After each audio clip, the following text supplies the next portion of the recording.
പറക്കുന്തളിക, ഇത് മനുഷ്യനെ കറക്കുന്തളിക. എന്ത് രസമല്ലേ ആ ഗ്രാമം കാണാനായിട്ട്. പ്രൈമറി സ്കൂളാണ് ഇവിടെ കാണുന്നത്. 90കളിലെ കേരളം പോലെയൊക്കെയാണ് എനിക്ക് പലതും ഫീൽ ചെയ്യുന്നത്. ഓരോളേവും എയർപോർട്ട് ഉണ്ട്. അതിന്റെ അവസ്ഥ നോക്കിയപ്പോ എന്തല്ലേ ഞെട്ടിപ്പോയി കണ്ടപ്പോ. ഇവിടെ ഒരു ചെറിയൊരു റൺവേ, ആ റൺവേയുടെ സൈഡിൽ ഒരു ചെറിയൊരു സെസ്ന വിമാനം കിടപ്പുണ്ട്, ഒരു ഓലപ്പുരയുണ്ട്. സ്വന്തം വിമാനം ഓടിച്ചു കൊണ്ടുവന്ന് പാർക്ക് ചെയ്തിട്ട് റിസോർട്ടിൽ പോവാം. കടൽത്തീരത്തിന് എന്തൊക്കെയോ ഒരു ഭംഗിയുണ്ട്. ഞാനിവിടെ നിന്ന് കുറച്ച് ഫോട്ടോസ് ഒക്കെ എടുത്ത്. ബസ്സുകളും അടിപൊളിയാണല്ലോ. ഓ മൈ കടവുളേ, എങ്ങോട്ടാണോ എന്നെ കൊണ്ടുപോകുന്നത്? അങ്ങനെ ഞാൻ എൻ്റെ വീട്ടിൽ ഞാൻ ചെക്കൗട്ട് ചെയ്ത് പോവാണ്. ഈ പട്ടികൾ രാവിലെ വന്ന് എൻ്റെ വഴക്കുണ്ടാക്കാൻ വേണ്ടി എടുത്തിട്ടുണ്ട്. വഴക്കുണ്ടാക്കാനല്ല, അവർക്ക് എന്നെ ഭയങ്കര ഇഷ്ടപ്പെട്ടതായിരിക്കും തോന്നുന്നത്. അതുകൊണ്ടാണ് തോന്നുന്നത് ഫുൾ ടൈം എൻ്റെ അടുത്താണ്. അയ്യോ ഒന്നും പറയണ്ട, ഞാൻ ഇന്ന് ഇങ്ങോട്ടോ പോകുന്നില്ലേ? എനിക്ക് നേരത്തില്ല ഞാൻ എങ്ങോട്ടാണ് പോകുന്നത്. തീരുമാനിച്ചിട്ടൊന്നുമില്ല. നമുക്ക് ഇറങ്ങിയിട്ട് തീരുമാനിക്കാം എങ്ങോട്ടാണ് പോകുന്നത്. നമുക്ക് കുറച്ച് സ്ഥലങ്ങളൊക്കെ കാണണം. അത് കഴിഞ്ഞിട്ട് most probably we go to Suva, അല്ലെങ്കിൽ എങ്ങോട്ടേലൊക്കെ പോവാനേ അല്ലേ എൻ്റെ രസം. It's okay. So I have cut the key inside the room. So nice meeting you. Yeah, Eid Mubarak. Thank you. Yeah. Just keep in mind that a lot of our people, the indigenous people, especially weekends or Friday afternoon, they'll drive and they'll go this side. So you have to be doing defensive driving. Okay, yeah, you sure. see any car go like this, you have to be very careful. Yeah, sure. Yeah. Thank you. Bye-bye. All the best. Bye-bye. എടി എന്തുവാടാ, ഞാൻ പോവാടാ. ഓട്ടെ, by. ഇതുങ്ങളെന്നെ വിടുന്നില്ല. വീട്ടിൽ സ്നേഹം കൊണ്ടാണോ അതോ വേറെ എന്തെങ്കിലും കൊണ്ടാണോ എന്ന് എനിക്കറിയത്തില്ല. ഓടി വരുന്നു നോക്കിക്കേ. ഞാൻ പോട്ടടാ, ടാറ്റാ, ബൈ. ഇനി വേറെ എന്തെങ്കിലും ആണോ എന്താന്നറിയില്ല. അമ്മ ഇത്രയും പട്ടികളൊരു രക്ഷയില്ല കേട്ടോ. ഇവന്മാര് ഭയങ്കര പുലികളാണ്. ഇവര് ഈ ഗേറ്റ് ഫുൾ ടൈം ഇവരിവിടെ ഓപ്പൺ ആക്കി ഇട്ടിരിക്കുന്നത്. ഈ ഗേറ്റ് ഇവന്മാർ പുറത്തിറങ്ങി പോകുന്നില്ല കേട്ടോ. എന്നാ ഇവന്മാരുടെ ടെറിട്ടറിയിൽ ആരെങ്കിലും കയറി കഴിഞ്ഞാൽ അവന്മാർ കയറി അറ്റാക്ക് ചെയ്യുകയും ചെയ്യും. ഭയങ്കര സാധനങ്ങളാ. ഓക്കെ, അപ്പൊ ഇന്ന് രാവിലെ ഇറങ്ങിയിരിക്കുന്നത്. രാവിലെ 9 മണിക്കാണ് ഇറങ്ങിയിരിക്കുന്നത്. So let's see what we can do today. നമ്മൾ ഈ ഫിജി മുസ്ലിം ലീഗ്, ഇപ്പൊ നമ്മൾ മുസ്ലിം ലീഗ് എന്ന് പറഞ്ഞ പാർട്ടി അല്ല കേട്ടോ. ഇവിടുത്തെ ഫിജിയിലെ മുസ്ലിം ലീഗാണ്. നാന്ദി ജമാ മസ്ജിദ്. ഇവിടെ നാന്ദിയിൽ ഇവരുടെ ഒരു ജമാ മസ്ജിദ് ഉണ്ട്. അതാണ് ഈ കാണുന്നത്. അത്യാവശ്യം നല്ല വലിയൊരു പള്ളിയാണ്. ഇവിടെയൊക്കെ എന്തായാലും വൈകിട്ട് വന്നു കഴിഞ്ഞാൽ എനിക്ക് തോന്നുന്നു മറ്റേ നോമ്പ് തുറ പരിപാടികളൊക്കെ ഉണ്ടാവുമായിരിക്കും. എനിക്കറിയില്ല. എന്തായാലും രാവിലെ ആയതുകൊണ്ട് ഇപ്പോൾ ഇവിടെ ആരുമില്ല പള്ളിയിൽ. പള്ളിയോട് ചേർന്ന് തന്നെ ഇവിടെ ഒരു നാന്ദി മുസ്ലിം പ്രൈമറി സ്കൂൾ എന്ന് പറഞ്ഞൊരു സ്കൂളുണ്ട്. ആ സ്കൂളിന്റെ മുമ്പിൽ വലിയൊരു ഗ്രൗണ്ട് ഉണ്ട്. പ്രൈമറി സ്കൂൾ മാത്രമല്ലെന്ന് തോന്നുന്നു ഇവിടെ. എനിക്ക് തോന്നുന്നു ഇവിടെ ഹയർ സെക്കൻഡറി വരെ ഉണ്ടെന്ന് തോന്നുന്നു. കാരണം വലിയ സ്കൂളാണ്. പള്ളിയുടെ മുമ്പിൽ തന്നെ ഒരു വീടുണ്ട് കേട്ടില്ലേ. വീടും അതിന്റെ മുമ്പിൽ കാറൊക്കെ പാർക്ക് ചെയ്തിട്ടുണ്ട്. മിക്കവാറും പള്ളിയിൽ ആരെങ്കിലും താമസിക്കുന്ന സ്ഥലമായിരിക്കും. നല്ല വലിയ പള്ളിയാട്ടോ. നല്ല വലിയ ഏരിയ ആണ്. നോക്കി ഈ കാണുന്നത് കണ്ടോ. ഇതൊരു ഗായത്രി ശക്തിപീഠം എന്നും പറഞ്ഞുകൊണ്ട് ഒരു നാന്ദിയിലുള്ള ഏതൊരു നോർത്ത് ഇന്ത്യൻ സ്റ്റൈലിലുള്ള എന്തോ ഒരു ആശ്രമമോ അങ്ങനെ എന്തോ ഒരു പരിപാടിയാണ്. ഇവിടെ ഏറ്റവും കൂടുതലുള്ളത് നോർത്ത് ഇന്ത്യൻ ഭോജ്പുരി ഒക്കെ സംസാരിച്ചുകൊണ്ടിരിക്കുന്ന ആൾക്കാരായിരുന്നു ഇവിടെ ഏറ്റവും കൂടുതലുള്ളത്. ബീഹാർ, UP, പിന്നെ ഇപ്പോഴത്തെ പാകിസ്ഥാന്റെ ഭാഗത്തുള്ള പഞ്ചാബ് പ്രൊവിൻസിൽ നിന്നൊക്കെ കൊണ്ടുവന്ന ആൾക്കാരൊക്കെയാണ് ഇവിടെ ഏറ്റവും കൂടുതലുള്ളത്. ക്രിസ്ത്യൻ പള്ളിയുണ്ട്, ഹിന്ദു അമ്പലങ്ങളുണ്ട്, മുസ്ലിം പള്ളികളുണ്ട്, എല്ലാം ഉണ്ട് ഇവിടെ. ഞാൻ രാവിലെ നമ്മുടെ സുബ്രഹ്മണ്യ സ്വാമി ക്ഷേത്രത്തിന്റെ മുമ്പിൽ വന്നു. ക്ഷേത്രത്തിൽ പ്രാർത്ഥിക്കുക എന്നുള്ളത് മാത്രമല്ല ലക്ഷ്യം. ഇവിടെ മുമ്പിൽ ഇവിടെ സംഘം ശരവണഭവൻ റെസ്റ്റോറന്റ് ഉണ്ട്. അപ്പോൾ രാവിലെ ഇവിടുന്ന് ദോശ കഴിച്ചിട്ട് നീങ്ങാം എന്ന് വിചാരിച്ചു. ഞാനിവിടെ വന്നൊരു ഉപ്പുമാവ് വാങ്ങിച്ചു, തള്ളിപ്പൊട്ടിച്ചു. ഉപ്പുമാവ്, കാരണം ഇന്നലെ ദോശ കഴിച്ചിട്ടുണ്ടെങ്കിൽ ദോശ കഴിക്കാൻ തോന്നിയില്ല. ഉപ്പുമാവ്, പരിപ്പുവട കൊള്ളാം കേട്ടോ, നല്ല ടേസ്റ്റ് ഉണ്ട്. അപ്പോൾ ഉപ്പുമാവിന് കൂടുതൽ സാമ്പാറും ചട്നിയും സാധനങ്ങളും പിന്നെ ചായ വാങ്ങിച്ചു. ഞാനിവിടെ കടയിൽ കയറി വന്നപ്പോഴത്തേക്കിനും 2 മലയാളികൾ. സർപ്രൈസ്. ഞാൻ അതൊരിക്കലും പ്രതീക്ഷിക്കാതിരുന്നൊരു സംഭവമായിരുന്നു കേട്ടോ. കാരണം ഞാൻ ഒരിക്കലും പ്രതീക്ഷിച്ചല്ല ഇവിടെ ഞാൻ മലയാളികളെ കാണുന്നത്. നിങ്ങളെവിടെ നാട്ടില്? പാലക്കാട്. നിങ്ങൾ തൃശ്ശൂർ. ഇവരിവിടെ 6-7 വർഷമായിട്ട് ജോലി ചെയ്യുകയാണെന്ന്. തപ്പു 2 പേരും. അത് ഭയങ്കര സർപ്രൈസിങ് ആയിപ്പോയി. കാരണം ഞാനിവിടെ ഒരിക്കലും പ്രതീക്ഷിച്ചതല്ല. കാരണം ഞാൻ സാധാരണ ആരെങ്കിലുമൊക്കെ നമ്മൾ എവിടെയെങ്കിലും പോകുന്ന അറിയുമ്പോൾ കോൺടാക്ട് ചെയ്യുന്ന, ആരും കോൺടാക്ട് ചെയ്തിട്ടൊന്നും ഇല്ലായിരുന്നു. ഇന്നലെ എനിക്ക് സുഖയിലുള്ള ഒരു ചേട്ടൻ മെസ്സേജ് അയച്ചു. ഇൻസ്റ്റാഗ്രാമില് നോക്കണം ആരാന്ന്. ഓസ്ട്രേലിയയിലെ നമ്മൾ വിചാരിക്കാത്ത നാടുകളിലും സ്ഥലങ്ങളിലും ഒക്കെയാണ് നമ്മൾ ആൾക്കാർ. മലയാളി ഇല്ലാത്ത നാടുണ്ട്. ഞാൻ കണ്ടിട്ടുണ്ട്. ഞാൻ കാണാത്തവളെന്ന് എനിക്കറിയില്ല. മലയാളി ഇല്ലാത്ത സ്ഥലമൊക്കെ കണ്ടിട്ടുണ്ട്. ഇനി അവിടെ മലയാളികളുണ്ടോ എന്ന് എനിക്ക് അറിയത്തില്ല. പണ്ടൊക്കെ നമ്മൾ ഓരോ നാട്ടിൽ പോകുമ്പോഴത്തേക്കിനും നമ്മളെ ആൾക്കാർ കമൻറ്റുകളിലൂടെയും ഫേസ്ബുക്കും ഇൻസ്റ്റാഗ്രാം മെസ്സേജുകളിലൂടെയൊക്കെയാണ് ആൾക്കാർ നമ്മളെ കോൺടാക്ട് ചെയ്ത് നമ്മൾ പല ഫോളോവേഴ്സിനെ പല നാടുകളിലും കണ്ടിട്ടുണ്ട്. ഇപ്പം പിന്നെ അതിൻ്റെ ഒന്നും ആവശ്യമില്ല ഗൈസ്. നമ്മൾ വെറുതെ വഴിയിലൂടെ നടക്കുമ്പോൾ തന്നെ ലൈക്ക് നമുക്ക് ആൾക്കാരെ കാണുകയാണ് നമ്മൾ. ഒന്ന് ആലോചിച്ച് നോക്കിയാൽ, അതായത് വഴിയിലൂടെ നടക്കുമ്പോൾ നമ്മൾ റാൻഡമായിട്ട് നമ്മൾ മലയാളികളെ കാണുന്നു. ഇപ്പൊ തന്നെ ഇവിടെ ആ റെസ്റ്റോറൻറ്റിൽ വന്ന് കയറിയപ്പോഴത്തേക്കില്ല ഇവിടെ വെച്ച് നമ്മൾ മലയാളികളെ കാണുന്നു. അതൊക്കെ ഭയങ്കര അത്രയ്ക്ക് മാറി. കഴിഞ്ഞ ദിവസം കണ്ടില്ല, ഓസ്ട്രേലിയയിൽ വെച്ചിട്ട് നമുക്ക് ആൾക്കാർ നമ്മളെ ഇൻവൈറ്റ് ചെയ്ത് കൊണ്ടുപോയി, വഴിയിൽ വെച്ച് കണ്ട് പരിചയപ്പെട്ട് ഇൻവൈറ്റ് ചെയ്ത് കൊണ്ടുപോയി ഡിന്നർ ഉണ്ടാക്കി തരുന്നു. Oh that's really great man. ലോകത്ത് എവിടെ പോയാലും നമുക്ക് മലയാളീനെ കാണാം. അവിടെ ഒരു ബോർഡ് കണ്ടോ, ടിസി സംഘം കൺവെൻഷൻ 2026 എന്നിട്ട് പറഞ്ഞിട്ട് നമ്മുടെ അത് ഏത് ഡാൻസ് ആണ്, ഭരതനാട്യമാണോ കുച്ചിപ്പുടിയാണോ ഏതാണെന്ന് മനസ്സിലാകുന്നില്ല. ഏതോ ഒരു ഡാൻസ്, നമ്മുടെ ഒരു ഡാൻസിന്റെ ആ ഒരു സെലിബ്രേറ്റിംഗ് 100 years ഓഫ് സംഘം ഫിജി എന്നൊക്കെ പറഞ്ഞുകൊണ്ട് ഒരു പരിപാടി നടക്കുന്നുണ്ട് ഏപ്രിൽ 1 മുതൽ 6 വരെ.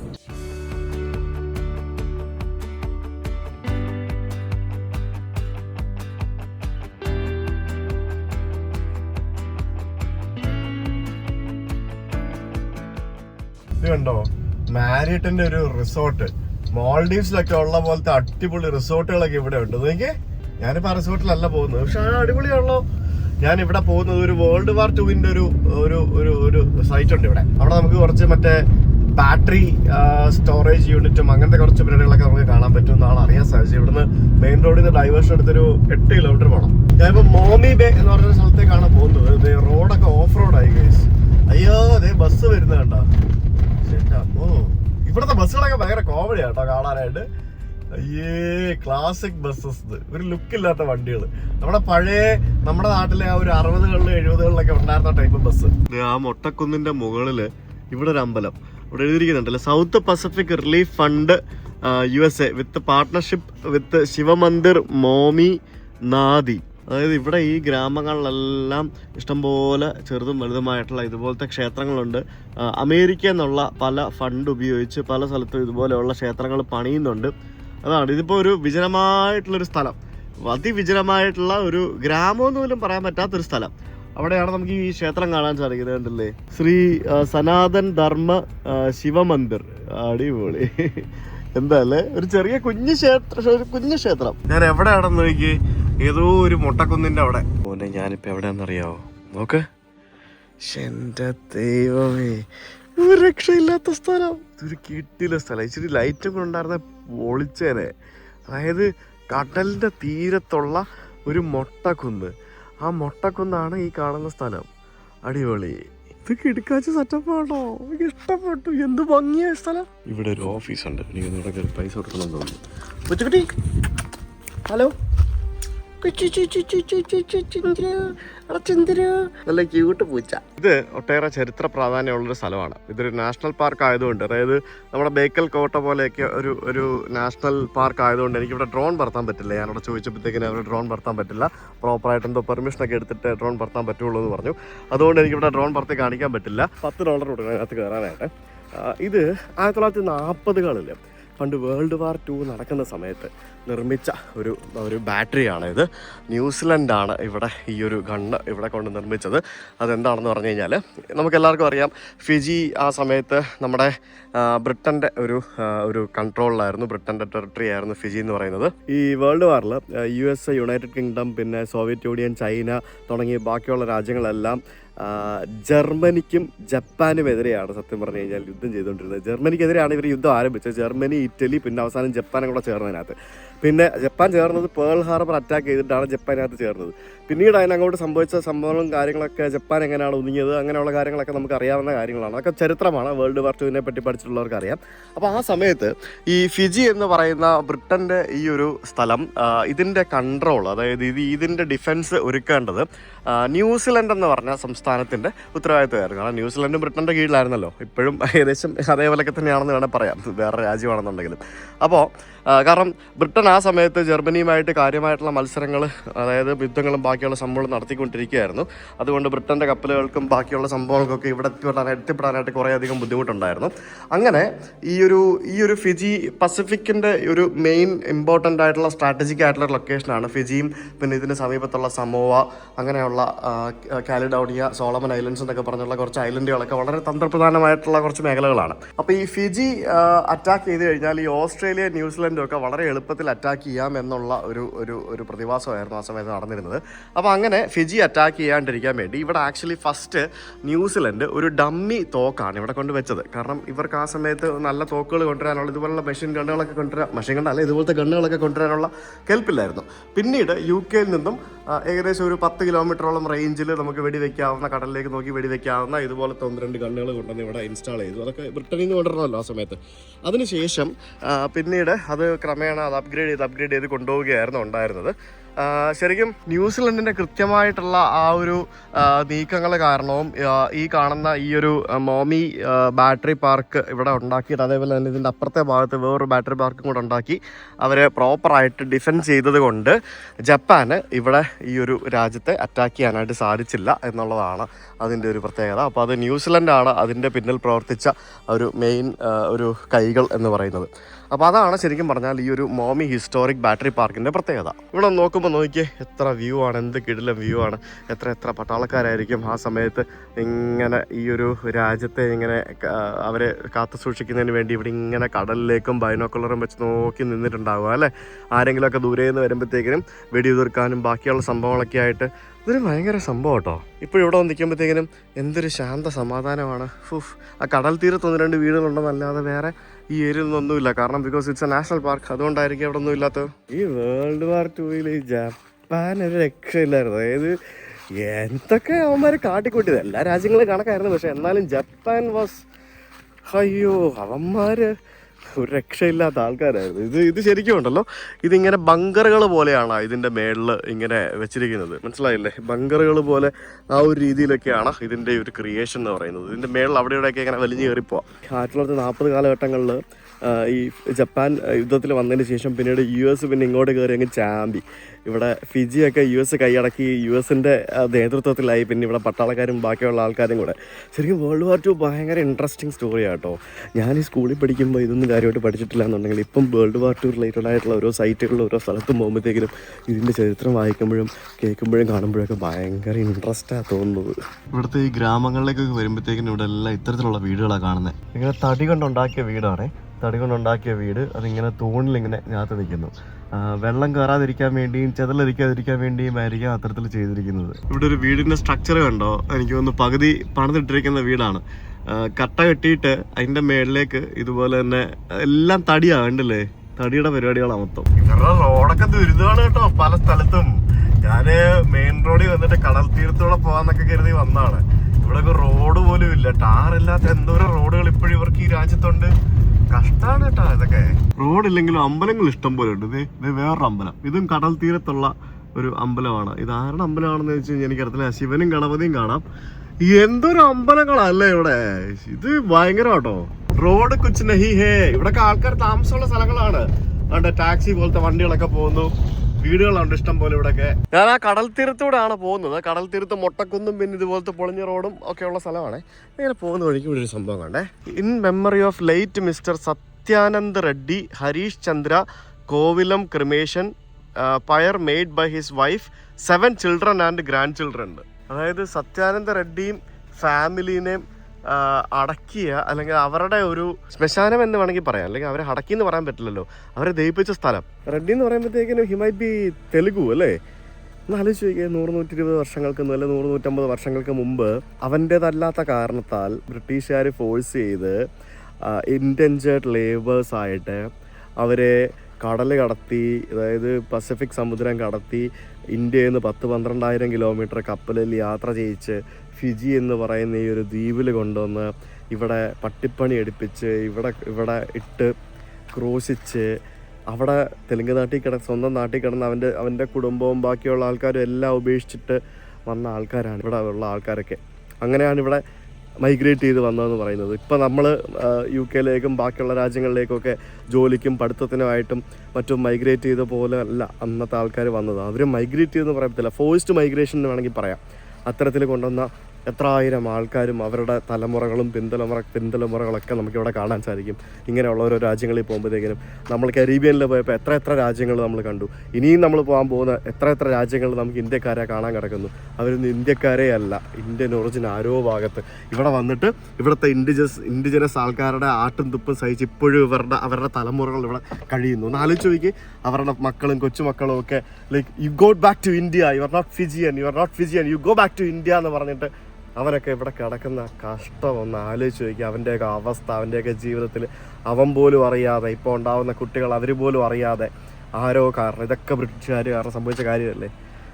കഷ്ടം തോന്നുന്നു അല്ലേ. ഞാൻ എന്തായാലും ഇവിടെ ഇന്നലെ കണ്ട ഇന്ത്യൻ ഒറിജിൻ ആയിട്ടുള്ള ഇവിടുത്തെ കുറച്ച് ഫിജിയൻസ് ആയിട്ടുള്ള ആൾക്കാരോട് ഞാൻ പറഞ്ഞു, നിങ്ങളൊരിക്കൽ ഇന്ത്യയിൽ വരണം, നിങ്ങളൊന്നും ഇന്ത്യ കണ്ടിട്ടില്ലല്ലോ, എന്തായാലും നിങ്ങളുടെ നാടിനെക്കാട്ടി ഫാർ ഡെവലപ്ഡ് ആണ് നമ്മുടെ ഇന്ത്യ, ഞങ്ങളുടെ ഇന്ത്യ എന്ന് ഞാൻ പറഞ്ഞു പലരോടും. പലരും പറഞ്ഞു ഞങ്ങൾക്ക് അറിയാം, ചിലർ അതിശയക്തി പറഞ്ഞു. പക്ഷെ എന്നാലും ഞാൻ പറഞ്ഞു നിങ്ങളുടെ നാടിനെക്കാട്ടി ഫാർ ബെറ്റർ ആണ് നമ്മുടെ നാട്, നിങ്ങൾ ഞങ്ങളുടെ നാട്ടിലൊന്ന് വന്ന് നോക്കൂ, ഇൻക്ലൂഡിങ് ബീഹാർ. നിങ്ങളുടെ ബീഹാറിനെക്കാട്ടി ഫാർ ബെറ്റർ ആണ്, അല്ല നിങ്ങളുടെ നാടിനെക്കാട്ടി ഫാർ ബെറ്റർ ആണ് ഞങ്ങളുടെ ബീഹാർ എന്നൊക്കെ ഞാൻ തള്ളി മറിച്ചു. ശരിക്കും ഒരു പരിധിവരെയൊക്കെ ശരിയാന്ന് തോന്നുന്നു കേട്ടോ. പ്രോപ്പറായിട്ട് റോഡ് പോലും പല സ്ഥലത്തും ഇവര് പണിതിട്ടില്ല എന്നുള്ളതാണ് ഇതിനകത്തെ ഒരു രസകരമായ ഒരു വസ്തുത. ഇവിടെ വീടുകളെക്കാട്ടി കൂടുതൽ അമ്പലങ്ങളാണെന്ന് എനിക്ക് തോന്നുന്നു. എനിക്ക് നമത വിഷ്ണു ശിവഗംഗമ്മൻ ടെമ്പിൾ എന്ന് പറഞ്ഞ് കടൽ തീരത്തുള്ള അമ്പലം അടച്ചിട്ടിരിക്കുക. ഇതെല്ലാം കടൽ തീരം കേട്ടോ, ഇതിനപ്പുറത്ത് കടലാണ്, ഇതിന്റെ അപ്പുറത്ത് കടലാണ്. ഈ കടൽ തീരം ആൾക്കാർ കയ്യേറി വെച്ചിരിക്കുകയാണ് മൊത്തത്തിൽ. നമത എന്ന് പറഞ്ഞൊരു ഗ്രാമമാണ്. ഈ ഗ്രാമത്തിലെ ഒരു പ്രൈമറി സ്കൂളാണ് ഇവിടെ കാണുന്നത്. നല്ല അവിടെ ഒരു പ്രൈമറി സ്കൂളുണ്ട്. പിന്നെ ഇവിടെ നിന്ന് കുറച്ച് അങ്ങോട്ട് നല്ല റോഡുണ്ട്. പിന്നെ ഇവിടെ കുറച്ച് ആൾക്കാർ അവിടെ ഇരിപ്പുണ്ട് ഒരു സ്ഥലത്ത്. പിന്നെ ഇതൊരു ലഖാൻ സ്റ്റോർ നമത എന്ന് പറഞ്ഞൊരു സ്റ്റോർ, അതാണ് സംഭവം. ഇത്രേ ഉള്ളൂ സ്ഥലം. നോക്കി ഇങ്ങനെ ദൂരെ നമുക്ക് കടലും കാണാം. ഇതെങ്ങനെ പരിപാടി അറിയോ, ആ വീടുകളൊക്കെ ഉള്ള സ്ഥലത്ത് മാത്രം റോഡൊന്ന് ടാർ ചെയ്തിടും, അത്രേ ഉള്ളൂ. ബാക്കിയുള്ള സ്ഥലങ്ങളിലൊക്കെ ഇത്തരത്തിലുള്ള ഡേർട്ട് റോഡുകളാണ്. ഇവിടെ നമുക്ക് ഒരു ഗ്രാമത്തിൽ പോയി താമസിക്കണം എന്നുണ്ടെങ്കിൽ നമ്മൾ ആ ഗ്രാമത്തിൽ ചെന്നിട്ട് ആ ഗ്രാമത്തിലെ ഒരു മൂപ്പൻ പോലെ ഒരാളുണ്ടാവും. ആ ആളെ കണ്ട് ഒരു കാവ സെറിമണിയോ അങ്ങനെ എന്തൊക്കെയോ പറഞ്ഞൊരു സെറിമണിയൊക്കെ ഉണ്ട്. അങ്ങനെയൊക്കെ ചെയ്ത് ആൾക്കാരെ പരിചയപ്പെടും. നമ്മൾ എന്തോ സാധനങ്ങളൊക്കെ വാങ്ങിച്ചോണ്ട് പോകണം. ഇവരുടെ എന്തോ ഒരു ഡ്രിങ്കൊക്കെ ഉണ്ട്. ആ ഡ്രിങ്കൊക്കെ വാങ്ങിച്ചുകൊണ്ട് പോയിട്ട് എന്തൊക്കെയോ പരിപാടിയുണ്ട്, അവരുടെ കൂടെ ഇരുന്ന് കുടിക്കണം, അങ്ങനെ സംഭവങ്ങളൊക്കെ ഉണ്ട്. ഞാൻ അങ്ങനത്തെ ഒരു പരിപാടി ഞാൻ ആസൂത്രണം ചെയ്യുന്നുണ്ട്. എവിടെയെങ്കിലും ഒരു സ്ഥലത്ത് നമുക്ക് പോയി അത് എക്സ്പീരിയൻസ് ചെയ്യണ്ടേ. ഇവിടുത്തെ ഇൻഡിജിനസ് ആയിട്ടുള്ള ആളുകളുടെ ആ ഒരു രീതി നമുക്കൊന്ന് മനസ്സിലാക്കണ്ടേ. നമ്മളെ ഇങ്ങനെ വരുമ്പോഴത്തേക്കിനും നമ്മൾ ഈ കടൽ തീരത്തോടെ കുറേ നേരമായിട്ട് നമുക്ക് ഇതുപോലൊരു റെയിൽ പാത നമുക്ക് കാണാൻ സാധിക്കും. കണ്ടല്ലോ, ഇതൊരു റെയിൽ പാതയാണ്, അബാൻഡൻ ചെയ്ത റെയിൽ പാതയാണ് ഈ കാണുന്നത്. അപ്പൊ ആ റെയിൽ പാതയുടെ മുകളിൽ കൂടെ ഒരു പാലത്തിൽ കൂടിയാണ് നമ്മളിപ്പോ പോകുന്നത്. ഇതൊരു കണ്ടൽ കാട് പോലത്തെ ഒരു പ്രദേശമാണ്. പണ്ട് കാലത്ത് ശരിക്കും ഇവിടെ മൊത്തം ഷുഗർ കെയിൻ, അതായത് കരിമ്പ് കൃഷിയുടെ സ്ഥലങ്ങളായിരുന്നു മൊത്തം. കണ്ടൽക്കാട് അടിപൊളി, നോക്കി സൂപ്പറാണേ. അപ്പൊ ഈ കരിമ്പ് കൃഷി സ്ഥലങ്ങളിൽ നിന്ന് ഈ കരിമ്പ് ഷുഗർ ഫാക്ടറികളിലേക്ക് കൊണ്ടുപോകുന്നതിന് വേണ്ടിയാണ് ഈ റെയിൽപാത ഇവിടെ നിർമ്മിച്ചത്. ലോമവായ് എന്ന് പറഞ്ഞ ഒരു ഗ്രാമമാണിത്. ആ ഒരു ഗ്രാമത്തിലൂടെ കടന്നു പോകുന്ന ഒരു റെയിൽവേ പാളമാണ് നമ്മളിപ്പോ കണ്ടത്. ഇവിടെ എല്ലാം ഇത്തരത്തിലുള്ള മറ്റേ തടി കൊണ്ടുള്ള ആ ഒരു വീടുകൾ, ദ്വീപുകളിലൊക്കെ കൂടുതൽ ഇത്തരത്തിലുള്ള വീടുകളാണ് എല്ലായിടത്തും നിർമ്മിക്കുന്നത്. ഇവിടെ നമുക്കൊരു പള്ളി കാണാൻ പറ്റും. ഈ ഗ്രാമത്തില് ക്രിസ്ത്യാനികളാണെന്ന് തോന്നുന്നു, അതുകൊണ്ട് ഈ ഗ്രാമത്തിൽ പള്ളിയാണ്. ചില ഗ്രാമത്തിൽ നമുക്ക് അമ്പലങ്ങൾ മാത്രമേ കാണാൻ പറ്റുന്നുള്ളൂ, ചില ഗ്രാമത്തിൽ പള്ളി കാണാം. വീടുകളൊക്കെ എല്ലാം ഓൾമോസ്റ്റ് ഭയങ്കര സിമിലാരിറ്റി ഉള്ള വീടുകളാണ് പലതും. അവർ ആ റെയിൽപാത ഒരിടത്തും പൊളിച്ചു കളഞ്ഞിട്ടില്ല, അത് അതേപോലെ കീപ്പ് ചെയ്തിട്ടുണ്ട്. എല്ലായിടത്തും ആ കാട്ടിൽ കൂടെ ആണെങ്കിലും ആ റെയിൽപാത അവർ അതേപോലെ അത് വെച്ചിട്ടുണ്ട് എല്ലാ സ്ഥലങ്ങളിലും. അതിന്റെ മേളിൽ കൂടെ റോഡ് പോലും പണിതിട്ടില്ല. പറക്കും തളിക, ഇത് മനുഷ്യനെ കറക്കും തളിക, പറക്കും തളിക ഗൈസ്. ഇവിടെ വേറൊരു ക്ഷേത്രം കണ്ടു. ഇത് ശ്രീ സനാതൻ ധർമ്മ രാമായൺ ഭജൻ മണ്ഡലി. ആ കാണുന്നതാണ് ഇവിടുത്തെ അമ്പലം. ഇവർ അപ്പൂപ്പൻ എന്ന് നോക്കുന്നു, ഇവരാരാ വീഡിയോ എടുക്കുന്നത്. കുമാർ സൂപ്പർ മാർക്കറ്റ്, ഏതോ ഒരു ഗ്രാമമാണ് ഗൈസ്. ഞാൻ ഇതുവരെ മെയിൻ റോഡ് എത്തിയിട്ടില്ല. ഞാനങ്ങനെ മെയിൻ റോഡിൽ വന്നിറങ്ങി. മെയിൻ റോഡിൽ വന്നിറങ്ങുമ്പോഴത്തേക്കിനും കുഴപ്പമില്ലാത്ത റോഡ്, ഒരു ചെറിയ വീതി കുറഞ്ഞ റോഡ്, ചെറിയ സാധാരണ റോഡ്, അത്രേ ഉള്ളൂ. ഇതിങ്ങനെ നമുക്ക് ഈ ഒരു റോഡിലൂടെ വണ്ടി ഓടിച്ച് നമുക്ക് ഇവരുടെ ക്യാപിറ്റൽ സിറ്റി ആയിട്ടുള്ള സുവേലേക്ക് പോകാം. അവിടെ നിന്ന് നമുക്ക് കറങ്ങി തിരിഞ്ഞ് ചുറ്റിക്കറങ്ങി ഈ ഒരു രാജ്യം മുഴുവൻ എന്ന് ചുറ്റിക്കറങ്ങി വരാൻ പറ്റും. അപ്പോൾ നമ്മൾ ഇനി പോകാൻ പോകുന്നത് ഇവിടെ ഒരു മരുഭൂമിയുണ്ട്. ആ മരുഭൂമി കാണാൻ വേണ്ടിയാണ് നമ്മൾ ഇനി പോകുന്നത്. ഈ ഫിജിയിലെ മാക്സിമം വേഗത എന്ന് പറയുന്നത് 80 km/h ആണ്. പക്ഷേ നമുക്ക് ഈ വില്ലേജുകളൊക്കെ എത്തുമ്പോഴത്തേക്കിനും അവർ ധാരാളം ഹമ്പുകളൊക്കെ വെച്ചിട്ടുണ്ട്. സ്പീഡ് ലിമിറ്റ് ഒരു 50-30 ഒക്കെ ആക്കി മാറ്റിയിട്ടുണ്ട്. ധാരാളം ആൾക്കാർ നമ്മുടെ വണ്ടിക്ക് ഇങ്ങനെ കൈ കാണിക്കുന്നത് കാണാൻ പറ്റും. എന്തിനാ കാണിക്കുന്നത് പുള്ളി? പുള്ളി ലിഫ്റ്റ് ചോദിക്കുവാണ് എനിക്ക്. ഓക്കെ, ലിഫ്റ്റ് ചോദിക്കുക പുള്ളി എന്നോട്. ഇതെന്താ സംഭവം? ഇവിടെ എന്തോ ഡൈവേർഷൻ ഉണ്ട്, എന്തോ മുമ്പിൽ എന്തോ റോഡ് പണിയോ മറ്റോ എന്തോ ആയിട്ട് ഇവിടെ ഡൈവേർഷൻ അങ്ങനത്തെ പരിപാടിയൊക്കെ ഉണ്ടെന്ന് തോന്നുന്നു. റോഡ് ഇൻഫ്രാസ്ട്രക്ചറൊക്കെ വളരെ പൂറാണ് കേട്ടോ. എല്ലാം ഒന്ന് ബെറ്ററായി വരുന്നതേ ഉള്ളെന്നാണ് എനിക്ക് തോന്നുന്നത് ഇപ്പോഴും പല സംഭവങ്ങളും. പക്ഷെ ഡൈവേർഷൻ ആണെന്നുണ്ടെങ്കിൽ അത് നല്ല അടിപൊളിയായിട്ട് ചെയ്തിട്ടുണ്ട്.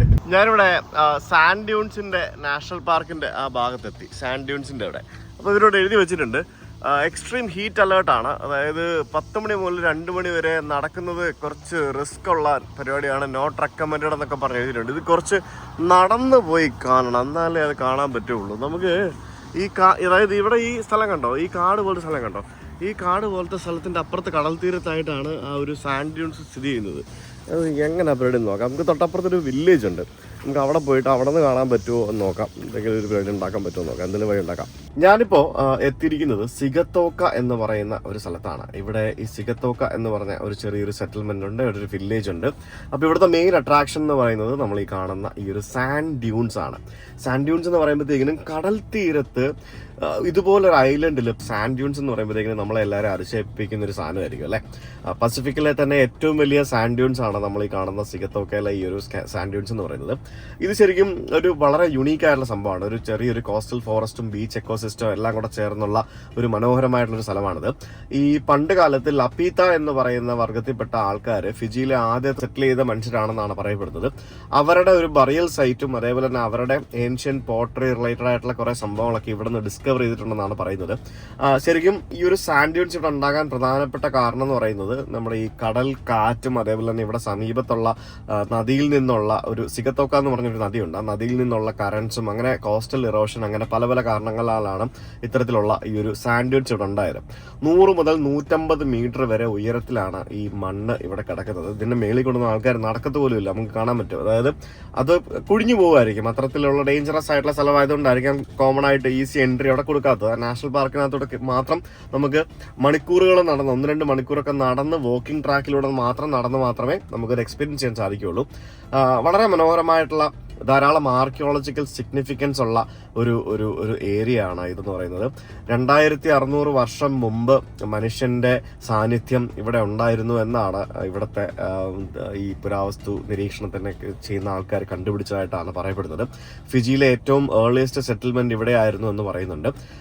ഭയങ്കര ഒരു എപ്പോഴും വിൻഡി ആൻഡ് ഭയങ്കര ചൂടാണ്, എക്സ്ട്രീം ചൂടായിട്ടുള്ള ഒരു കോറൽ ഏരിയയിലാണ് ഈ ഒരു സാൻഡ് ഡ്യൂൺസ് സത്യം പറഞ്ഞാൽ സ്ഥിതി ചെയ്യുന്നത്.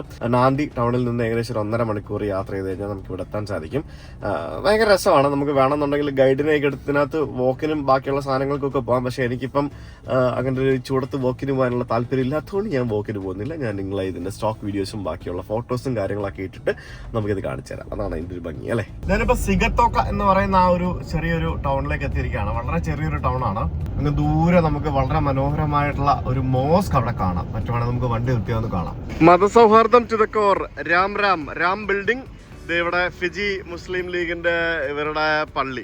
ഇത് ഞാൻ ആക്ച്വലി ഇപ്പൊ പള്ളി പോകാൻ പറ്റിയ വസ്ത്രം അല്ല ഇട്ടിരിക്കുന്നത്, അതുകൊണ്ട് നമുക്ക് കയറാൻ പറ്റില്ല. അത് മാത്രമല്ല ഇപ്പൊ അവരുടെ പ്രയർ ടൈമോ എന്തോ ആണെന്ന് തോന്നുന്നു. ഇതൊരു ചെറിയൊരു ടൗൺ ആട്ടോ ഇത്. നമ്മൾ രാവിലെ കണ്ടില്ലേ മലയാളികൾ, അവരിവിടെ ജോലി ചെയ്യുന്നവരാണ്, ഇവർ താമസിക്കുന്നവരാണെന്നാണ് എന്നോട് പറഞ്ഞത്. ഈ ഫിജിയിലെ ഇന്ത്യൻ വംശജരായിട്ടുള്ള ആൾക്കാർ ഇപ്പോൾ ഈ മുസ്ലിംസ് നിങ്ങൾ അസ്ലാം വലൈക്കും അതേപോലെ തന്നെ അങ്ങനെയുള്ള ഗ്രീറ്റിങ്സ് ഒക്കെ പറയത്തില്ലേ, അതേപോലെ ഇവിടുത്തെ ഹിന്ദുസ് ആയിട്ടുള്ള ആൾക്കാർ രാം എന്നാണ് അത്ര പറയുന്നത്. അങ്ങോട്ടും ഇങ്ങോട്ടും കാണുമ്പോഴത്തേക്കിന് രാം എന്ന് പറയുന്നത് എനിക്കറിയില്ല, ഞാൻ ഇവിടെ വായിച്ചു കേട്ടാണ്. അങ്ങനെ ആരും ഇന്നലെ ഒരു ഡ്രൈവർ എന്നോട് രാം പറഞ്ഞായിരുന്നു. അപ്പോൾ ഇവിടെ അങ്ങനെയാണ് ആൾക്കാർ അങ്ങോട്ടും ഇങ്ങോട്ടും അഭിസംബോധന ചെയ്യുന്നത് എന്നാണ് എനിക്ക് അറിയാൻ സാധിച്ചത്. എനിക്ക് ഇവിടുത്തെ ടാക്സിയാണെന്ന് തോന്നുന്നു. ഈ ചെറിയൊരു ടൗണിലും പേ ആൻഡ് പാർക്ക് എന്നൊക്കെ പറഞ്ഞുകൊണ്ട് ഇത് എങ്ങനെ പേ ചെയ്യുന്നത്? ഇതിനകത്ത് എവിടെയാണോ പേ ചെയ്യുന്നത്? Insert coins. പക്ഷെ ഇത് വർക്കിംഗ് ആണോ? അല്ലല്ലോ, ഒന്നും വർക്ക് ചെയ്യുന്നത് കാണുന്നില്ല. ഇത് നദ്രോഗ ജമാ മോസ്ക് എന്നാണ് എഴുതിയിരിക്കുന്നത്. അല്ലേ, ചെറിയൊരു മോസ്ക്. അതിൻ്റെ മുമ്പിൽ തന്നെ ഒരു റെസ്റ്റോറൻ്റ് ഉണ്ട്. വാവ്, ഡിവൈൻ ഹലാൽ റെസ്റ്റോറൻറ്റ് നൗ ഓപ്പൺ. ഇങ്ങനെയുള്ള സ്ഥലങ്ങളിൽ അമ്പലങ്ങളിലും റെസ്റ്റോറൻറ്റ് ഉണ്ടായിരുന്നു, പള്ളിയിലും റെസ്റ്റോറൻറ്റ് ഉണ്ട്. ഒന്നും വലിയ എക്സ്പെൻസീവ് ഒന്നുമല്ല കേട്ടോ, ചെറിയ പൈസയേ ഉള്ളൂ. ഇത് റമദാൻ നോമ്പ് തുറക്കുന്ന റമദാൻ ബണ്ടിൽ. ഇത് കണ്ടോ, ഇത് അതല്ല, നോമ്പ് തുറക്കുന്ന പരിപാടിയല്ല. റമദാൻ ബണ്ടിലെന്ന് പറഞ്ഞിട്ട് ഹാർഡ്വെയർ ബണ്ടിൽ, ക്ലീനിങ് ബണ്ടിൽ, ഫാമിംഗ് ബണ്ടിൽ അങ്ങനെ ഓരോ സംഭവങ്ങളൊക്കെ കൊടുക്കുന്നുണ്ടെന്ന്. ഫ്രീ ആയിട്ട് കൊടുക്കുന്നതായിരിക്കാം. അത് കൊള്ളാവേ ഇങ്ങനത്തെ പരിപാടികൾ. പിന്നെ ഫുഡ് കാര്യങ്ങളൊക്കെ അതിൻ്റെ ഡീറ്റെയിൽസ് കൊടുത്തിട്ടുണ്ട്. So nice. എന്തായാലും മതങ്ങൾ ഇങ്ങനെ മനുഷ്യന് പല ഉപകാരങ്ങൾ ചെയ്യുന്നത് വലിയ കാര്യമാണ്. പല പല സംഭവങ്ങൾ. ആ പള്ളിയുടെ തൊട്ടപ്പുറത്തായിട്ട് അവിടെ നമുക്കൊരു ഗോസ്പൽ കമ്മ്യൂണിറ്റി ചർച്ചും കാണാം. അതെന്തായാലും കൊള്ളാം. മൊത്തത്തിൽ മതസൗഹാർദ്ദമാണ്. അമ്പലങ്ങളും പള്ളിയും മോസ്കും എല്ലാം ആയിട്ട് നല്ല ഒരു എന്താ പറയുക, ശരിക്കും നൈസാണ്. കൊള്ളാം അല്ലേ പരിപാടികൾ. ഇത്തവണ തൻ്റെ യാത്ര ടൂറിസ്റ്റ് സ്ഥലങ്ങൾ കാണുക എന്നുള്ളത് മാത്രമല്ല ലക്ഷ്യം. കാരണം ഇവിടുത്തെ ഒരു റിയൽ ലൈഫ് കാണുക, ലോക്കൽ ലൈഫ് കാണുക, ആളുകളുടെ ആ ഒരു സംഭവങ്ങൾ എക്സ്പീരിയൻസ് ചെയ്യുക, അങ്ങനെയൊക്കെയുള്ള പല ഉദ്ദേശങ്ങളും ഇത്തവണത്തെ എൻ്റെ യാത്രയിലുണ്ട്. അതുകൊണ്ട് തന്നെ പരമാവധി വീഡിയോകൾ വ്യത്യസ്തമാക്കാൻ ശ്രമിക്കുന്നതായിരിക്കും. നമ്മളിപ്പോൾ ഈ നാൻഡി എന്ന് പറഞ്ഞ സ്ഥലത്തുണ്ട്. നമ്മൾ ഇവരുടെ ക്യാപിറ്റൽ സിറ്റി ആയിട്ടുള്ള സുവ എന്ന് പറയുന്ന ആ ഒരു ഭാഗത്തേക്ക് പോകുമ്പോഴത്തേക്കിനും നമുക്ക് ആ ഒരു ഇന്ത്യൻ പോപ്പുലേഷൻ കുറഞ്ഞു വരുന്നതൊക്കെ നമുക്ക് കാണാൻ സാധിക്കും. കാരണം നാൻഡിയിലാണ് ഏറ്റവും കൂടുതൽ ഇന്ത്യക്കാർ തിങ്ങിപ്പാർക്കുന്നത്. ഇതൊക്കെ കൂടുതൽ ഇന്ത്യക്കാരുടെ കടകളാണ് കേട്ടോ. പേരൊക്കെ കണ്ടില്ലേ, പലതും പല സംഭവങ്ങളും കാണുമ്പോൾ നമുക്ക് അറിയാം. ഇത് രാം ബാജു എന്ന് പറഞ്ഞിട്ട് രാം ലിക്കർ ഷോപ്പാണ് ഗൈസ്. നോക്കൂ, അത് അടിപൊളി. ഞാനിപ്പോൾ എവിടെ വണ്ടി നിർത്തിയിരിക്കുന്നത് കണ്ടോ, ഒരു റെയിൽപാളത്തിൻ്റെ മുകളിലാണ്. ഈ രാജ്യത്ത് എല്ലായിടത്തും എവിടെ പോയാലും റെയിൽപാളം കാണാൻ പറ്റും കേട്ടോ. ഈ സിഗത്തോക്ക എന്ന് പറയുന്ന ആ ഒരു ചെറിയൊരു ഒരു ടൗണാണ് അപ്പുറത്ത് കാണുന്നത്. അതിൻ്റെ ഇപ്പുറത്ത് സിഗത്തോക്ക റിവർ ഒരു പാലം ക്രോസ് ചെയ്ത് നമ്മൾ ഇപ്പുറത്തെത്തി. പണ്ട് ഉണ്ടായിരുന്ന ആ റെയിൽവേ പാളമാണ് ഈ കാണുന്നത്, കണ്ടില്ല, റെയിൽവേ പാളം. ഇങ്ങ് ദൂരെ മലമുകളിൽ നമുക്കൊരു ഇവാഞ്ചലിക്കൽ ചർച്ചൊക്കെ നമുക്ക് കാണാൻ സാധിക്കും. ഇവിടെ ഒരു മൊട്ടക്കുന്നിൻ്റെ മേളിൽ എന്തോ ഒരു സ്ഥലമുണ്ട്, അത് കാണാൻ വേണ്ടിയാണ് ഞാൻ പോകുന്നത്. ഈ ഒരു ഇത് ഒരു ഗ്രാമമാണ്. സാധാരണ വീടുകളും കെട്ടിടങ്ങളും ഒക്കെ ആയിട്ടുള്ള ഒരു ചെറിയ ഗ്രാമമാണ്. ഒരു പഴയ ടൊയോട്ടയുടെ വണ്ടി. എന്ത് രസമല്ല ആ ഗ്രാമം കാണാനായിട്ട്. ഒരു ചെറിയ ഗ്രാമം, കുറെ തെങ്ങുകളൊക്കെ നിൽപ്പുണ്ട്, കുഞ്ഞ് സാധാരണ വീടുകൾ, സാധാരണക്കാരായിട്ടുള്ള ആളുകളുടെ ആ ഒരു എല്ലാവരും ജോലിക്കൊക്കെ പോയിരിക്കുകയായിരിക്കും. റോഡിലൊക്കെ ആൾക്കാർ കുറവാണ്. എനിക്ക് ഈ സിഗത്തോക്ക റിവറും അതേപോലെ തന്നെ ഇവിടുത്തെ ബാക്കിയുള്ള സെറ്റപ്പും എല്ലാം കണ്ടപ്പോഴത്തേക്കിനും 90കളിലെ കേരളം പോലെയൊക്കെയാണ് എനിക്ക് പലതും ഫീൽ ചെയ്യുന്നത്. ആ ഒരു പുഴയുടെ മേളിൽ കൂടെ ഉള്ള പാലവും പിന്നെ ആ ഒരു ചെറിയൊരു കുഞ്ഞി എന്താ പറയുക, ആ ഒരു ടൗൺ രസമല്ലേ കാണാനായിട്ട്. എന്തോ ഒരു പ്രത്യേക ഭംഗിയുണ്ട്. പിന്നെ ആ നദിയിലെ വെള്ളത്തിന്റെ കളർ നിങ്ങൾ ശ്രദ്ധിച്ചാൽ അറിയാം, ഒരു ചെളിവെള്ളമാണ്. മഴയൊക്കെ പെയ്തുകൊണ്ടായിരിക്കും അത്തരത്തിലുള്ള ചെളിവെള്ളം എന്നാണ് എനിക്ക് തോന്നുന്നത്. ഈ മുമ്പിൽ കാണുന്ന ഈ റോഡില്ലാത്ത പൊട്ടിപ്പൊളിച്ച റോഡിൽ കൂടെ 80 കിലോമീറ്റർ വേഗതയിൽ പോകണമെന്നാണ് ഇവിടെ എഴുതി വെച്ചിരിക്കുന്നത്. നൈസ്. ഇവർ ഈ റോഡിൽ കൂടെ 80 കിലോമീറ്റർ വേഗതയിൽ വണ്ടി പറപ്പിക്കുമോ? ഇതെന്തുവാണ് ഇത്? ശരിയല്ല. ഇവിടെ എല്ലാവരും കുതിരേനെ കൊണ്ട് നടക്കുന്നത് കേട്ടോ. ഇഷ്ടം. ഇന്നലെയൊക്കെ പിള്ളേരൊക്കെ കുതിരയെ കൊണ്ട് നടക്കുന്നുണ്ട്. കുറെ ആൾക്കാർ ഇങ്ങനെ കുതിരേനെ കൊണ്ട് പോകുന്നുണ്ടോ. അടിപൊളി. ഞാൻ ഇതൊരു മൊട്ടക്കുത്തിന്റെ മേളിലോട്ടൊക്കെ കയറി പോകുന്നെന്ന് തോന്നുന്നു കേട്ടോ. റോഡ് മാത്രം കച്ചറയാ, ബാക്കിയെല്ലാം അടിപൊളിയാ. ഓ മൈ കടവുളേ, എങ്ങോട്ടാണോ എന്നെ കൊണ്ടുപോകുന്നത്. ഭയങ്കര സീനിക് ബ്യൂട്ടിയാ. Welcome to Tavuni hill fort എന്നാണ് എഴുതിയിരിക്കുന്നത്. എന്നെ പരിപാടി നടത്തില്ല, പോയി നോക്കാം. ഈ സ്ഥലം കണ്ടിട്ടുള്ളൊന്നും ആരും വരുന്നതായിട്ട് എനിക്ക് തോന്നുന്നില്ലല്ലോ. ഇവിടെ വരുന്ന ടൂറിസ്റ്റുകളൊക്കെ മെജോറിറ്റി എന്താ ചെയ്യുന്നറിയാം, ഇവര് നാന്ദിയിൽ വന്നിട്ട് sea activities, scuba diving, corals, പിന്നെ മറ്റ് ഐലൻഡുകളിൽ പോവും. പിന്നെ ഇഷ്ടംപോലെ റിസോർട്ടുകളുണ്ട്, റിസോർട്ടുകളിൽ പോയി താമസിക്കും. അങ്ങനത്തെ ആളുകളാണ് ഇവിടെ ഏറ്റവും കൂടുതൽ വരുന്നത്. What do you have here? We have the fortifications. Huh? We're gonna walk up to it.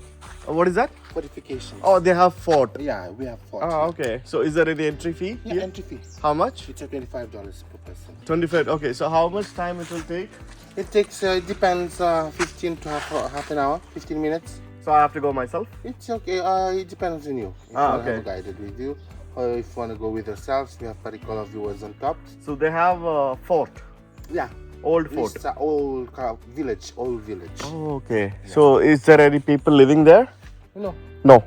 It was burned down in 115 years ago, back then. This fort was established by Nandrala peoples, the Kaidunwa, who lives on top here right to Nandrala. Okay. They live on top here before. Uh-huh. And after that, the Tongan peoples came and they intermarried. Okay. And they come, some Tongan peoples are here, some of the descendants.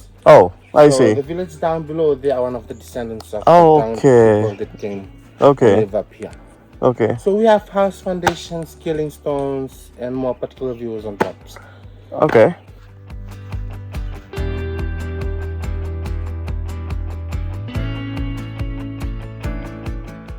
ഞാൻ അവിടെ നിന്ന് ഇറങ്ങി main റോഡിൽ വന്നപ്പോഴത്തേക്കിനും ഇവിടെ അടിപൊളി ഒരു area, അതായത് ഒരു സീസൈഡ് ഏരിയ ആണ് കേട്ടോ. ഇത് സീസൈഡ് ഡ്രൈവ് എന്നും പറഞ്ഞുകൊണ്ട് ഒരു എന്താ പറയുക, ഒരു സീനിക് ഡ്രൈവിൻ്റെ ഒരു സ്ഥലമാണെന്ന് തോന്നുന്നു. അപ്പോൾ നമ്മൾ ഈ കടൽ തീരത്തൂടെ തന്നെയാണ് നമ്മൾ ഇനി സുവയിലേക്ക് പോയിക്കൊണ്ടിരിക്കുന്നത്. സുവ എന്ന് പറയുന്നത് കടൽ തീരത്ത് തന്നെയാണ്. ഇവിടുന്ന് ഒരു 100-200 കിലോമീറ്റർ കൂടെ ഉണ്ട് ഇനി സുവ. ഇവിടെ നമുക്ക് തിര അടിക്കുന്നില്ല, പകരം അങ്ങ് ദൂരെ തിര അടിക്കുന്നതാണ്. നമ്മൾ വിമാനത്തിൽ വന്ന് ഇറങ്ങുന്ന സമയത്ത് നമ്മളത് വ്യക്തമായിട്ട് കണ്ടായിരുന്നു. അതാണ് ഈ ഐലൻഡുകളുടെ റീഫ് എന്ന് പറയുന്നത്. അത് നമുക്ക് ഈ ഐലൻഡുകളുടെ ഒരു പ്രൊട്ടക്ഷനും കൂടിയാണ് അവിടെ. അപ്പോൾ അത്രയും ഭാഗത്ത് നമുക്ക് ധാരാളം കോറൽസ് ഉണ്ടാവും. പരിസരമൊക്കെ നല്ല വൃത്തിയായിട്ടാണ് എല്ലായിടത്തും സൂക്ഷിച്ചിരിക്കുന്നത്. ഗാർബേജ് ഒന്നും വലിച്ചെറിയാതെ വളരെ ഭംഗിയോടുകൂടി തന്നെയാണ് എല്ലാ സ്ഥലങ്ങളും സൂക്ഷിച്ചിരിക്കുന്നത്. നല്ല കടൽ വ്യൂ, വീട് കണ്ടോ, അടിപൊളിയാണേ. കാണുമ്പോൾ അടിപൊളിയാണ്, പക്ഷെ അതൊക്കെ ഒന്ന് മെയിൻറ്റെയിൻ ചെയ്യാൻ പാടായിരിക്കും എന്ന് അറിയോ. ഞാൻ ഇവിടെ ഒരു സ്ഥലം കിട്ടിയപ്പോഴത്തേക്കും ഞാനൊന്ന് ഡ്രോൺ പറത്താൻ വേണ്ടി നിർത്തിയാണ്. ഒരു രക്ഷയില്ലാത്ത സ്ഥലം എന്ന് പറഞ്ഞാല് ഞാൻ നേരത്തെ പറഞ്ഞില്ലേ, ഈ കടൽ തീരത്തുനിന്ന് കുറെ മാറിയാണ് ഇവിടെ മറ്റേ തിരയടിക്കുന്നത് എന്നുള്ളത്. അത് കറക്റ്റ് എനിക്ക് സ്പോട്ട് ചെയ്യാൻ പറ്റി. ഒരു രക്ഷയില്ല. കാരണം ഞാനിപ്പോ 1200 കിലോമീറ്റർ 1200 മീറ്റർ മാറ്റിയാണ് ആ ഡ്രോൺ വെച്ചിരിക്കുന്നത്. അതായത് കടലിൽ നിന്ന് ഏകദേശം 1 കിലോമീറ്റർ മാറിയാണ് ആ തിരയടിക്കുന്നത്. ആ തിരയടിക്കുന്ന സ്ഥലം എന്ന് പറയുന്നത് 1 കിലോമീറ്റർ മാറിയുള്ള സ്ഥലമാണ്. ഒന്ന് ആലോചിച്ച് നോക്കിയാൽ എത്രത്തോളം കോറൽസും ബാക്കിയുള്ള സംഭവങ്ങളും ഇവിടെ ഉണ്ടാവും എന്നുള്ളത് അല്ലേ. അത് ഭയങ്കര സംഭവം കേട്ടോ. അത് ഭയങ്കര രസമാണ്, ഭയങ്കര കളറാണ്. ഇപ്പം മഴക്കാറൊക്കെ ഉള്ളതുകൊണ്ടാണ്. മഴക്കാറും കൂടി ഇല്ലാന്നുണ്ടെങ്കിൽ ഇവിടുത്തെ കളർ എന്ന് പറയുന്നത്, വെള്ളത്തിന്റെ കളർ എന്ന് പറയുന്നത് ഇറ്റ്സ് ജസ്റ്റ് അമേസിംഗ് എന്ന് തന്നെ പറയണം. അത് ഭയങ്കര ഇത് ഭയങ്കര ഭംഗിയാണ് ഇവിടുത്തെ ഒരു വെള്ളത്തിന്റെ കളർ എന്ന് പറയുന്നത്. It's really nice. എന്തോരം കോറൽസ് ഉണ്ടെന്ന് അറിയാമോ? നമുക്ക് താഴേക്ക് ഇങ്ങനെ നോക്കുമ്പോൾ അറിയാം അവിടെയൊക്കെ ഇഷ്ടംപോലെ കോറൽസ് ഉണ്ടെന്നുള്ളത്. അതുകൊണ്ടാണ് ഈ ഒരു ഫിജി അതേപോലെ തന്നെ ഈ പരിസര പ്രദേശങ്ങളൊക്കെ ഡൈവ് ചെയ്യാനായിട്ടും സ്കൂബ ഡൈവ് ചെയ്യാനായിട്ടൊക്കെ ഭയങ്കര പോപ്പുലർ ആയിട്ട് വരുന്നത്. എന്ത് ക്രിസ്റ്റൽ ക്ലിയർ ആയിട്ടാണെന്ന് നോക്കിയാൽ വെള്ളത്തിന്റെ അടിയിലേക്കൊക്കെ ഉള്ള സംഭവങ്ങളൊക്കെ കാണുന്നത്. എനിക്ക് ഇവിടെ ആഴം ഉണ്ടോന്ന് തന്നെ എനിക്കറിയില്ല കേട്ടോ. ഇവിടെ ആഴം വളരെ കുറവാണെന്ന് എനിക്ക് തോന്നുന്നത്. ഭയങ്കര ക്രിസ്റ്റൽ ക്ലിയർ ആയിട്ടാണ് ഈ വെള്ളത്തിന്റെ അടിയിലേക്ക് കാണുന്നത്. ഈ സൂര്യപ്രകാശവും പിന്നെ കടലിനടിയിലുള്ള ഈ കോറൽസിന്റെ ആ ഒരു ഇതും ഒക്കെ ശരിക്കും ഈ വെള്ളത്തിന്റെ കളറിനെ ഭയങ്കരമായിട്ട് സ്വാധീനിക്കും കേട്ടോ. അതാണ് നമുക്ക് ഈ കളർ പല സ്ഥലത്ത് ഇങ്ങനെ മാറി മാറി വരുന്നത് കാണാൻ സാധിക്കുന്നത്. എന്തായാലും ആ കോസ്റ്റൽ സൈഡിൽ കൂടെ ഇങ്ങനെ തിരിഞ്ഞും മറിഞ്ഞും പോകുന്ന ആ വഴിയിലൂടെയാണ് നമ്മൾ ഇനി സുവയിലേക്ക് പോയിക്കൊണ്ടിരിക്കുന്നത്. ഇതിപ്പോ നമ്മള് ചെല്ലാനം, നമ്മുടെ കണ്ടമാലി എന്നൊക്കെ പറയുന്ന എറണാകുളം ടു ആലപ്പുഴ ഭാഗത്തോട്ട് കടൽ തീരദേശ റൂട്ടില്ലേ, അതുപോലത്തെ ഉള്ള വഴി കൂടെ പോകുന്ന പോലെ ഉണ്ട്. ഈ വില്ലേജുകളൊക്കെ വരുമ്പോഴത്തേക്കിനും ഇവിടെ എല്ലാം നിറച്ച് ഹമ്പുണ്ട്. അപ്പൊ ഹമ്പൊക്കെ ചാടി വേണം പോകാനായിട്ട്. ഈ ഹമ്പുകളുടെ സിസ്റ്റം നമ്മുടെ ഇന്ത്യയിലാണല്ലേ ഏറ്റവും കൂടുതലുള്ളത്. ഇവിടെ ഇന്ത്യൻ സിസ്റ്റം പോലെ ഉള്ളതുകൊണ്ടായിരിക്കും ഇവിടെ ഇഷ്ടം പോലെ ഹമ്പുണ്ട്.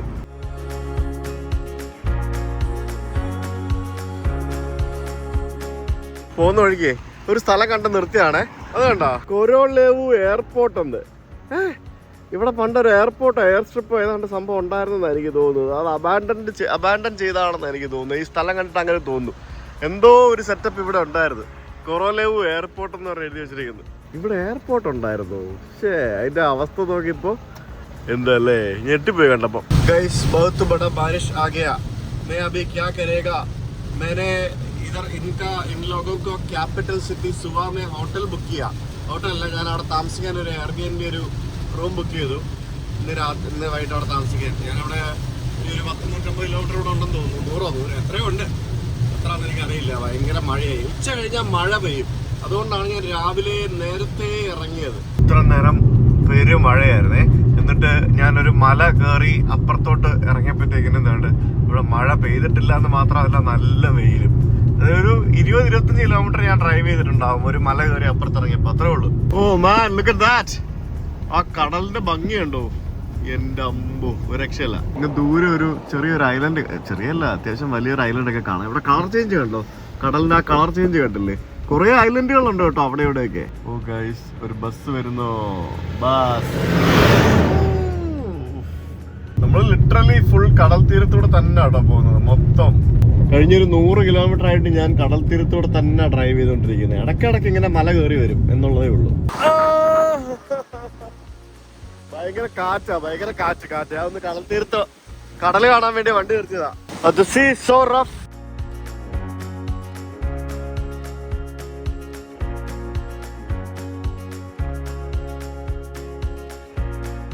കടൽ തീരത്തിന് എന്തൊക്കെയോ ഒരു ഭംഗിയുണ്ട്. ഞാനിവിടെ നിന്ന് കുറച്ച് ഫോട്ടോസ് ഒക്കെ എടുത്ത്.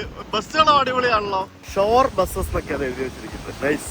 എവിടെയോ എന്തോ ഒരു ഭയങ്കര ഒരു പ്രത്യേക ഭംഗി. ഞാനിങ്ങനെ വരുന്ന വഴിക്ക് ഇവിടെ കടൽ തീരത്ത് ഈ കാണുന്ന ഒരു റിസോർട്ടാണ്, നനുക്കു റിസോർട്ട് എന്ന് പറഞ്ഞാണ് ആ ബോർഡ് കണ്ടത്.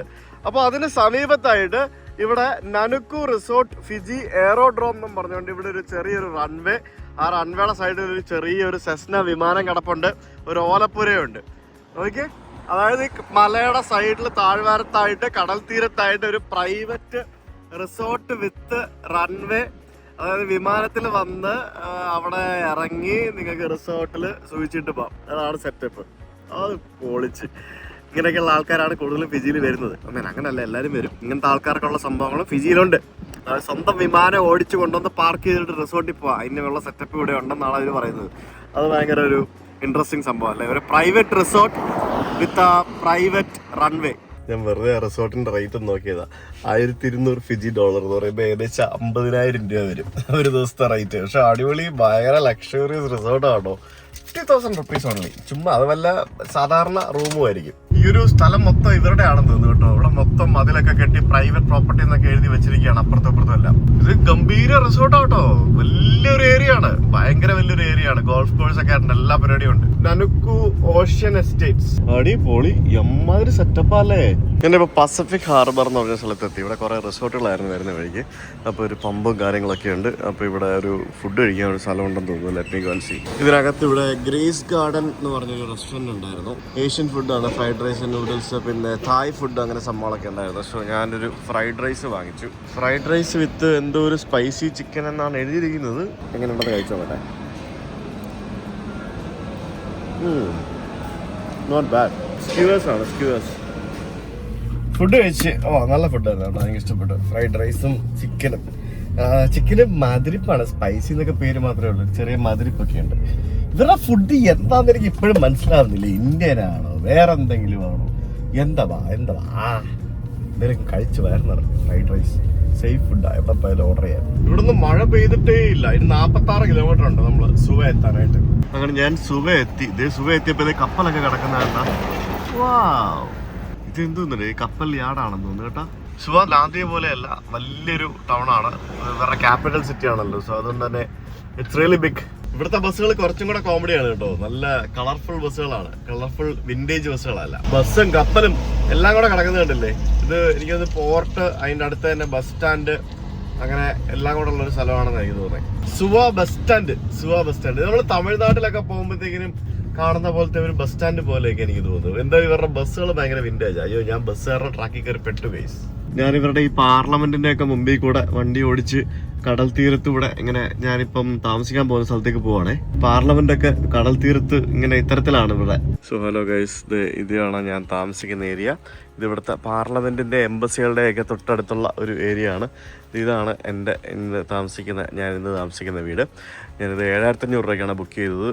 തൊട്ട് മുമ്പിൽ തന്നെ നമുക്ക് വണ്ടിയൊക്കെ പാർക്ക് ചെയ്തിട്ട് ഇടാവുന്ന ഒരു 1 ബെഡ്റൂം അപ്പാർട്ട്മെന്റ്. ഇവിടെ ഹോട്ടൽസ് ഒക്കെ ഉണ്ട്. ഇവിടെ ആക്ച്വലി ഹോളിഡേ ഇൻ ഹോട്ടലൊക്കെ ഉണ്ട്, പക്ഷെ ഭയങ്കര എക്സ്പെൻസീവ് ആയിരുന്നു. 25,000-30,000 ലാസ്റ്റ് സമയമല്ല, ഞാൻ വരുന്ന വഴിയില്ല ബുക്ക് ചെയ്തത്, അതുകൊണ്ടായിരിക്കും. ഇവിടെ അത്യാവശ്യം വേണ്ട സൗകര്യങ്ങളൊക്കെ ഉണ്ട്. ഓവനും ഫ്രിഡ്ജും പിന്നെ ഫുഡ് എന്തെങ്കിലുമൊക്കെ വാങ്ങിച്ചുകൊണ്ട് വരികയാണെങ്കിൽ കുക്ക് ചെയ്യാനുള്ള സൗകര്യമുണ്ട്. പിന്നെ ഇവിടെ ഗ്യാസ് കാര്യങ്ങൾ, പ്ലേറ്റ് സംഭവങ്ങൾ, എല്ലാ പരിപാടികളും വെച്ചിട്ടുണ്ട്.